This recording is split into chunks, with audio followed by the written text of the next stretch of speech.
मोहोळ तालुक्यातील चिंचोळी MIDC मध्ये बनावट टँगो पंच आणि भिंगरी या देशी दारूच्या ब्रँडची निर्मिती करणारी अवैध फॅक्टरी राज्य उत्पादन शुल्क विभागाने उघडकीस आणली आहे. बुधवार 29 जुलै रोजी सकाळी टाकलेल्या धाडीत तब्बल 2.5 कोटी रुपयांचा मुद्देमाल जप्त करण्यात आला असून ही कारवाई तब्बल 12 तास सुरू होती.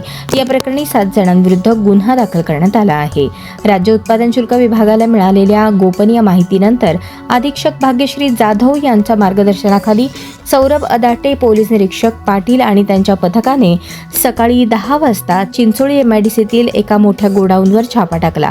बाहेरून साधे सिमेंट कंपाऊंड असलेल्या या गोडाऊनमध्ये बनावट दारू निर्मितीचा पूर्ण कारखाना सुरू असल्याचे आढळून आले.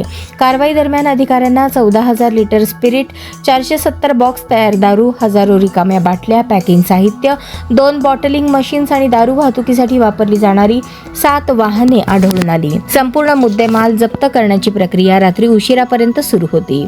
तपासात बनावट दारूची निर्मिती एका गोडाऊनमध्ये होत असल्याचे तर तयार दारूचा साठा शेजारच्या आणखी 2 गोडाऊन्समध्ये ठेवण्यात आल्याचे समोर आले आहे.